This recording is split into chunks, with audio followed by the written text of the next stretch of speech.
Welcome to Beyond the Board, where we break bread with some of the most interesting industry leaders. I'm Jason Beekle, and I'm honored to host in-depth conversations with some of the most innovative and impactful leaders within the food industry. Today, I'm sitting at our Whole Foods Market store in Sherman Oaks with the one and only Emma Chamberlain of Chamberlain Coffee. Emma, thank you so much for joining today. We're so excited to have you here.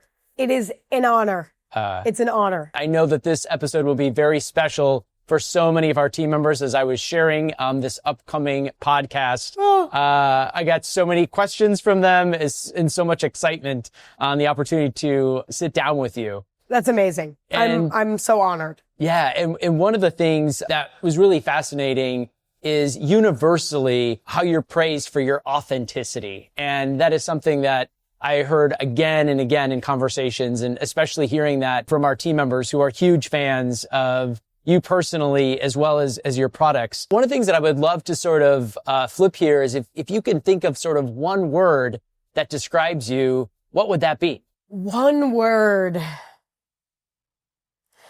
Perhaps maybe vulnerable.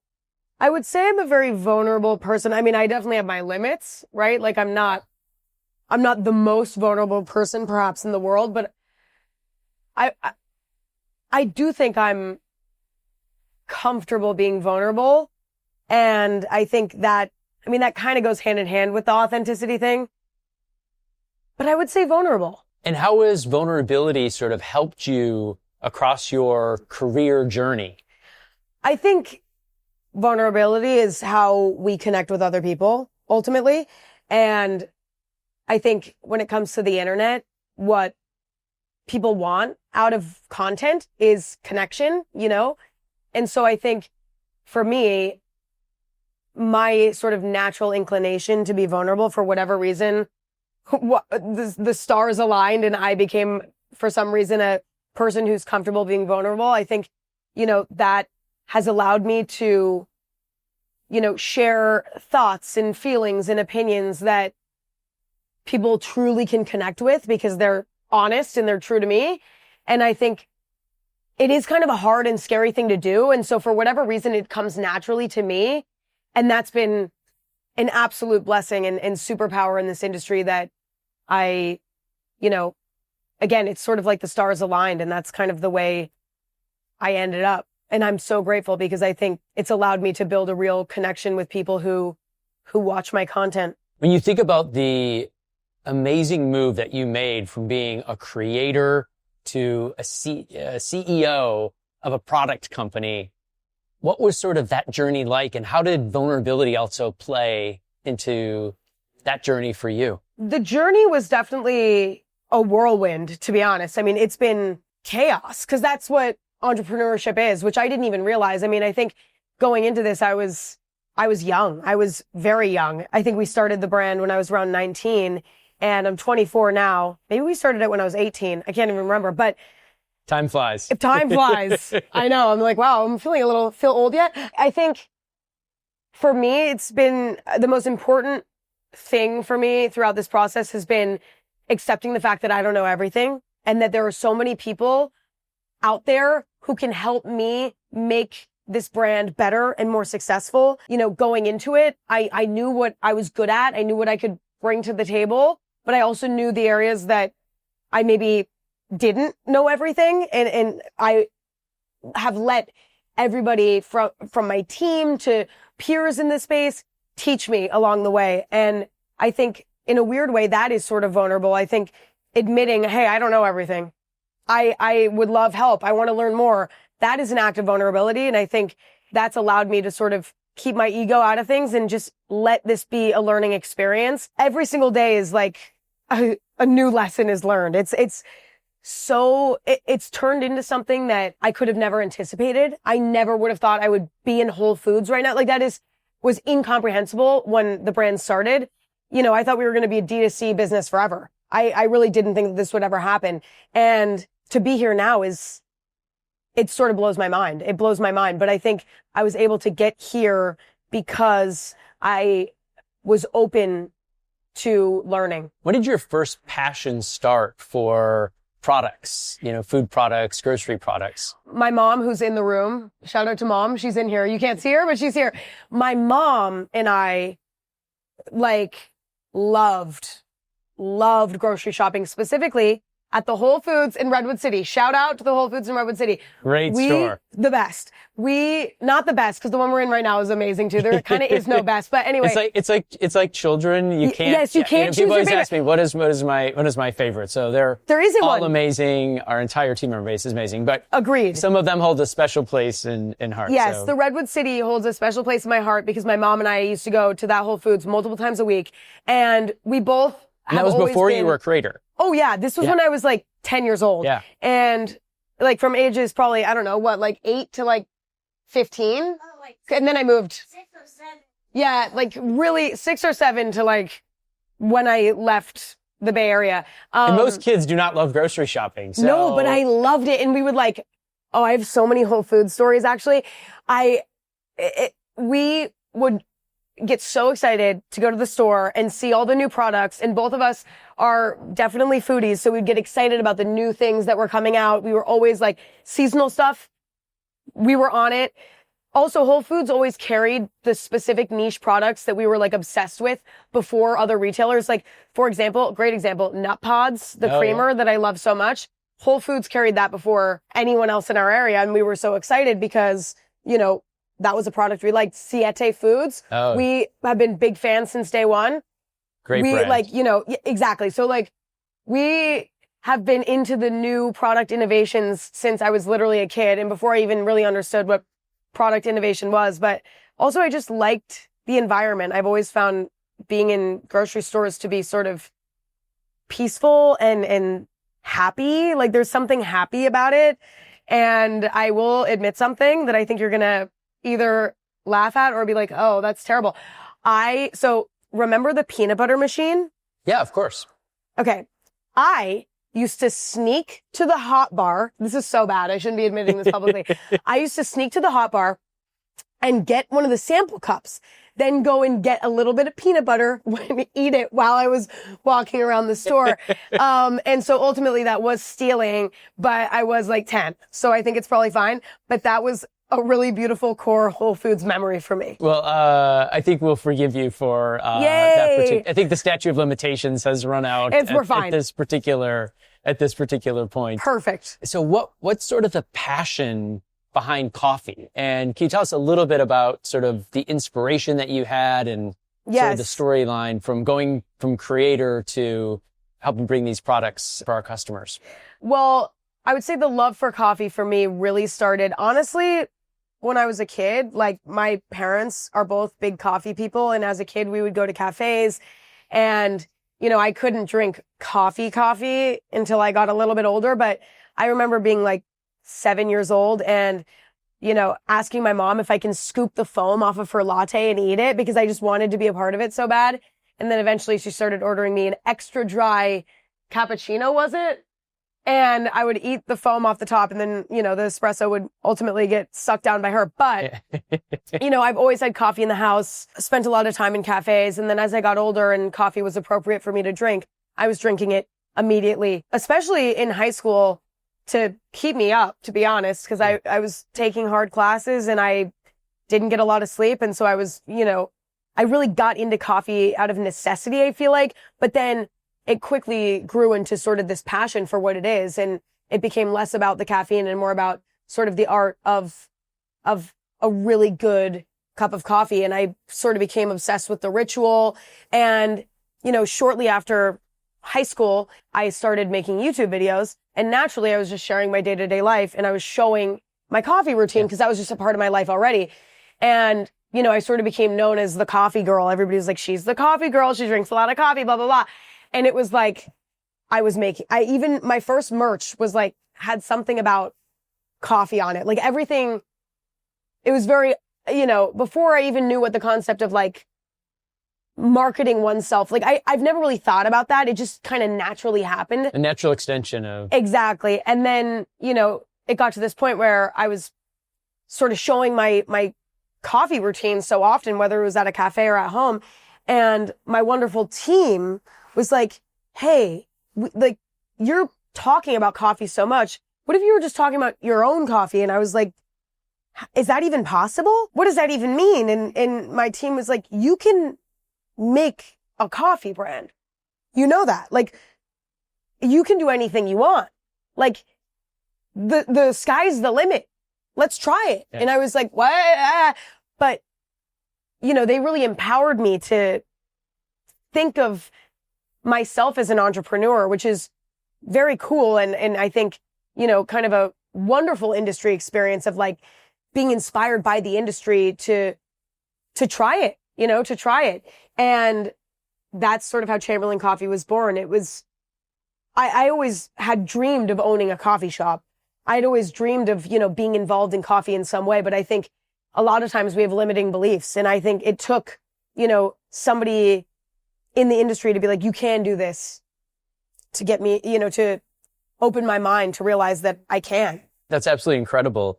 What has sort of been your involvement in the actual product development? So you obviously have a bunch of different flavors and sort of varieties within the product line. Sort of what's been your involvement, and how have some of your previous experiences with coffees and other products inspired some of the things that you've developed? I try every single blend. We have an amazing team who also like helps narrow things down, right? I think I'm not tasting every single iteration. I think we tend to sort of get it to a certain point, and then, you know, the variations get sent to me. And I think the reason why we're able to do that though at this point is because in the very beginning, we did sort of establish what I was looking for. As a young person, my taste in coffee was something nutty and smooth. And to this day, that's pretty much remained. I will say though that my palate has expanded as I've gotten older.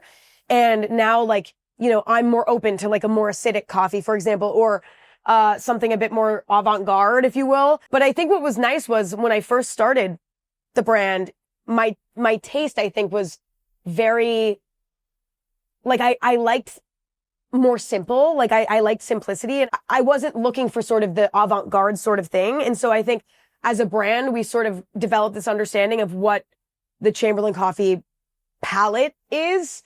And it is something, you know, it's lower acidity, it's nutty, it's smooth, which I think is what most people want in coffee.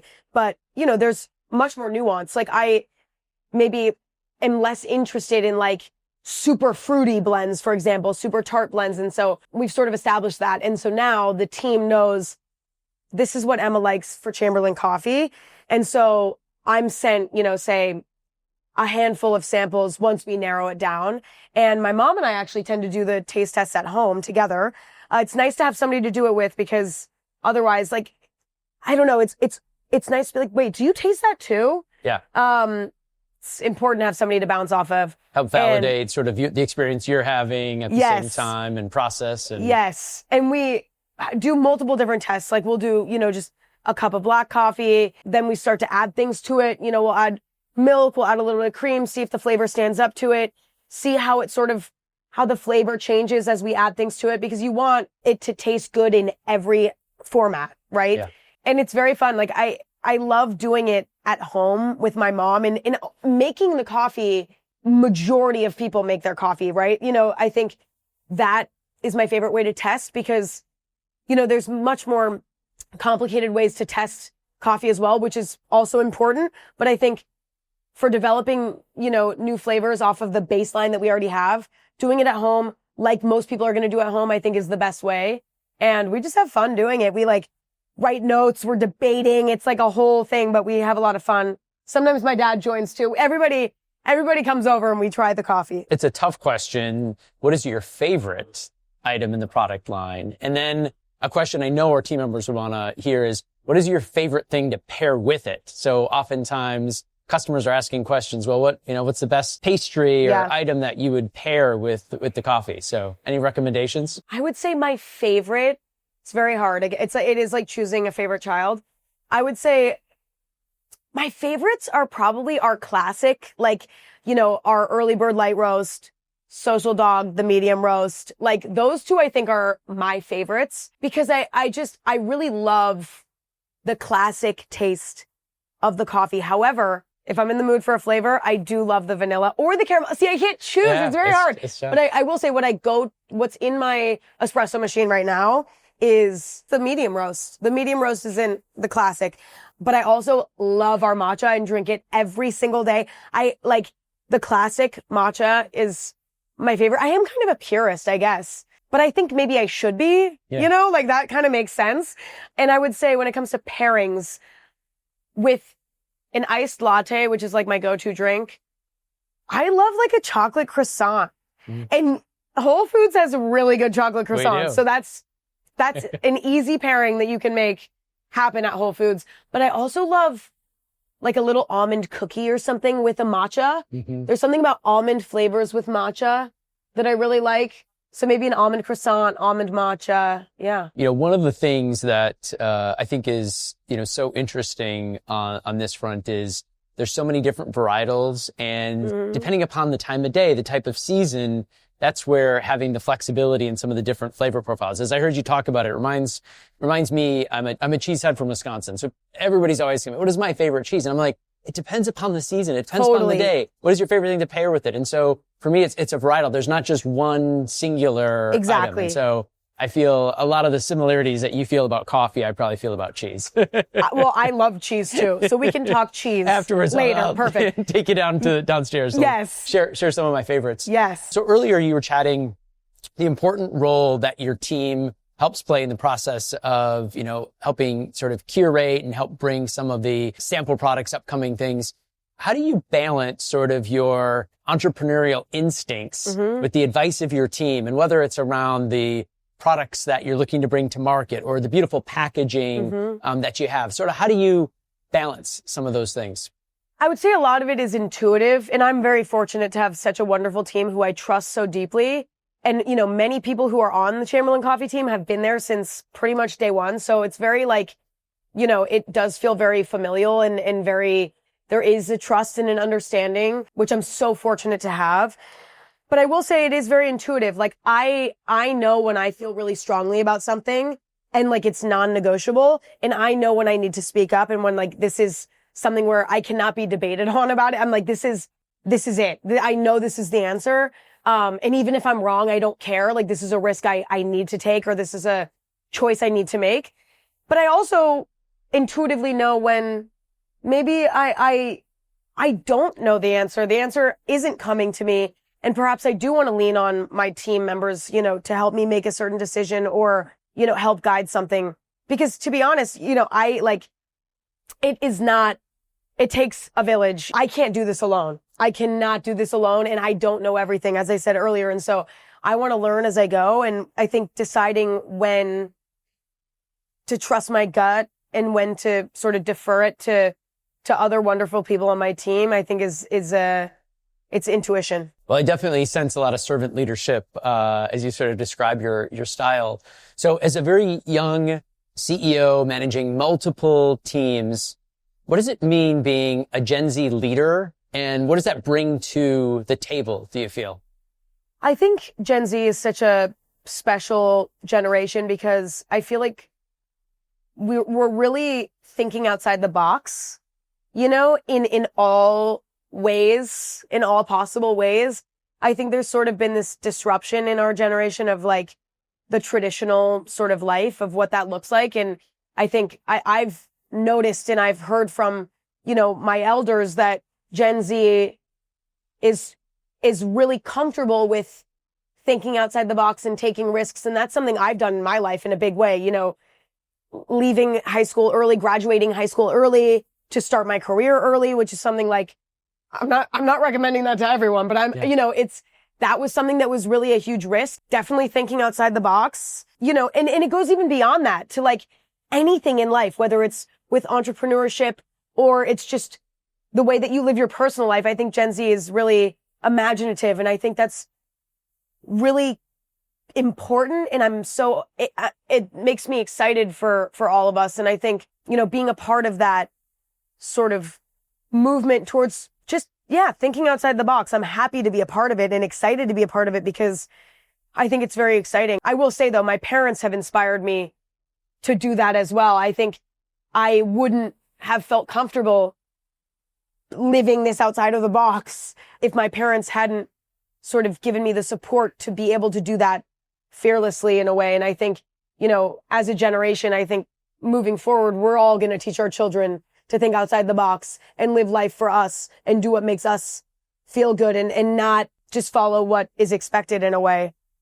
I think it's a really beautiful shift. When you think about this, Chamberlain Coffee has really been sort of a passion project built Totally. upon sort of your own sort of personal interests and the connection that you've had as a creator. What have been some of the most difficult parts of scaling this now that it is a major brand carried, across Whole Foods Market and other retailers? Listen, if I sat here and said, it's been so easy and fun, I would be lying. I would say Chamberlain Coffee has been one of the most challenging things I've done in my career.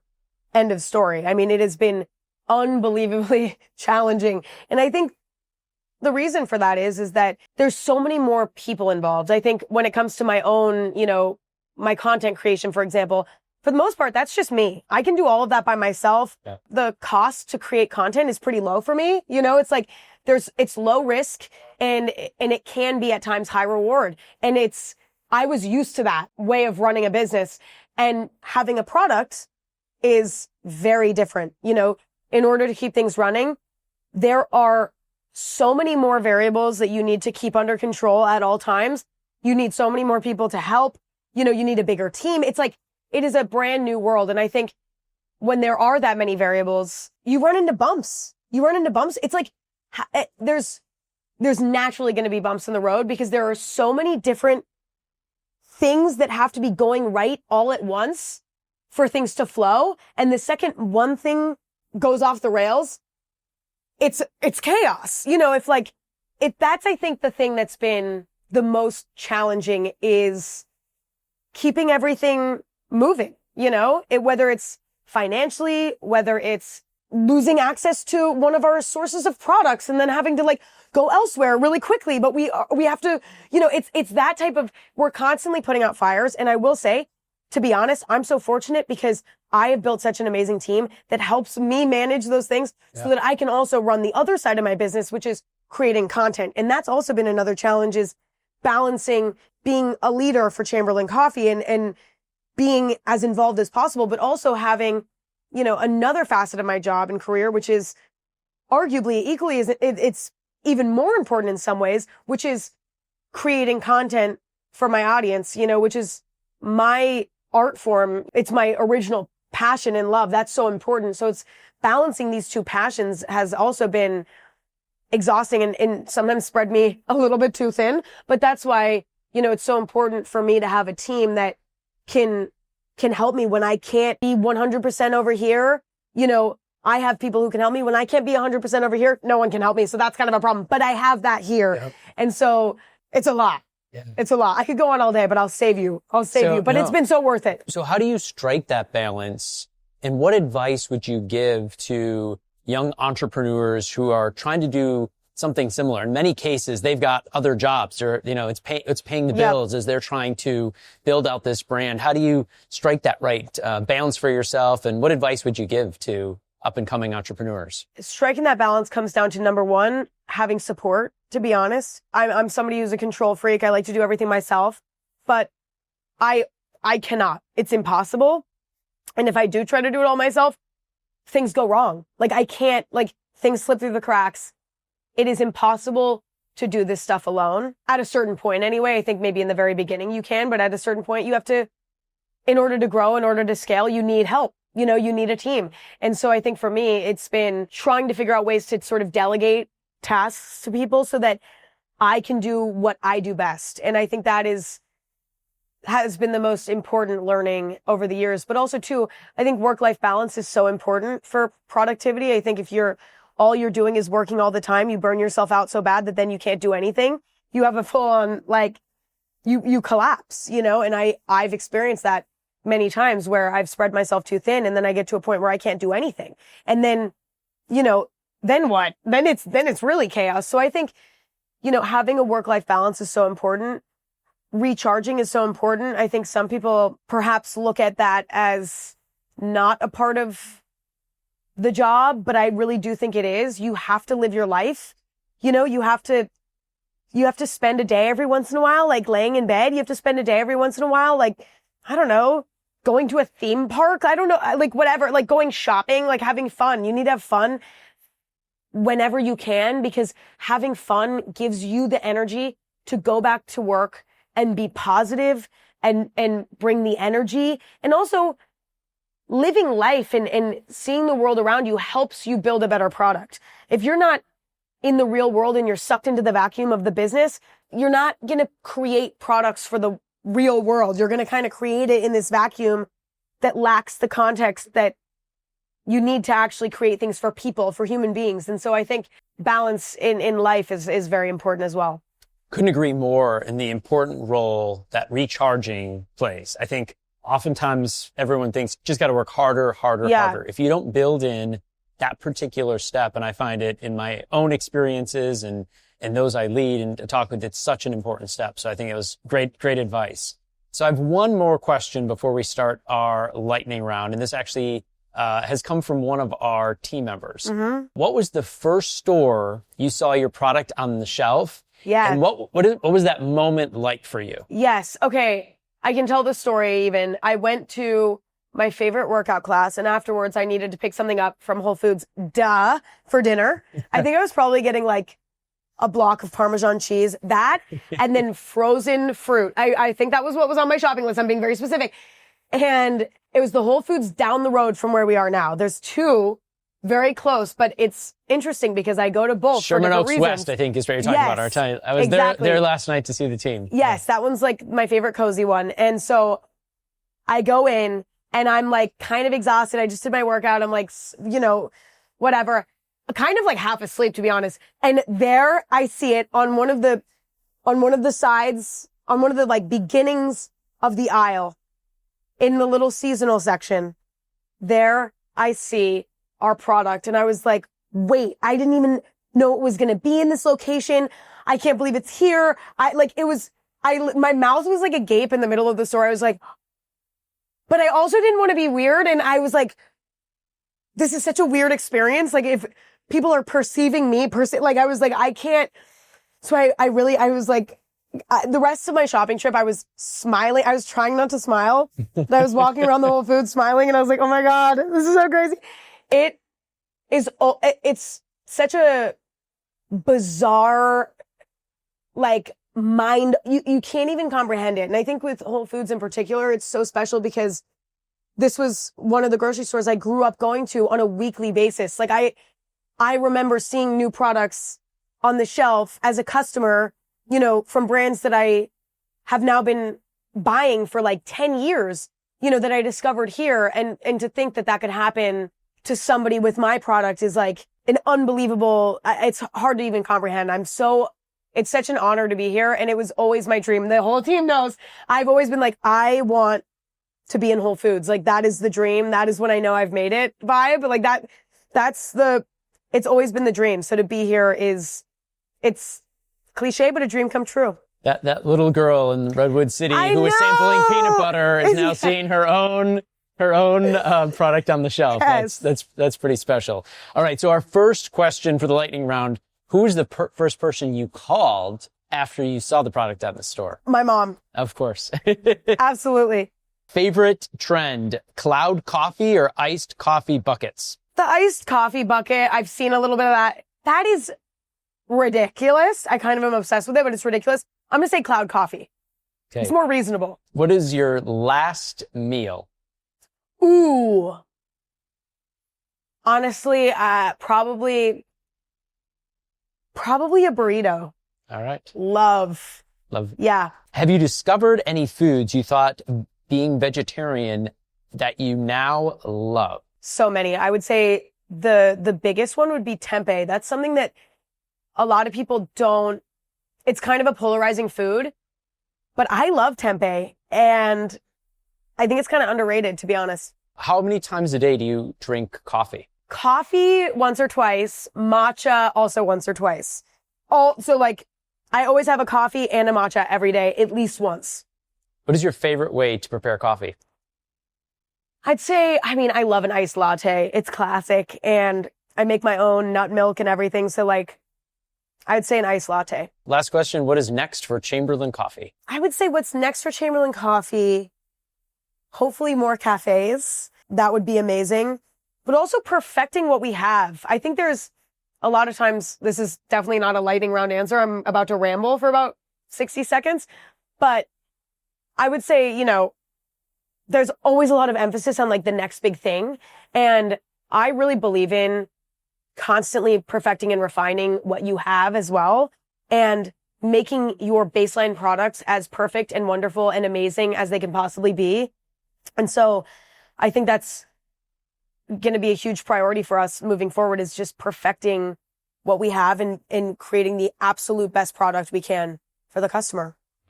That's great. Thank you so much for joining us today here at the Sherman Oaks store. Until next time, let's keep supporting companies like Chamberlain Coffee that are bringing innovation and a fresh approach to our shelves. Emma, thank you so much. Thank you so much. Being here. I'm really doing grocery enjoyed the shopping conversation. now. I'm like, we're here. Let's go down and look at some cheese. We'll look at cheese. Thank you so much. Yay!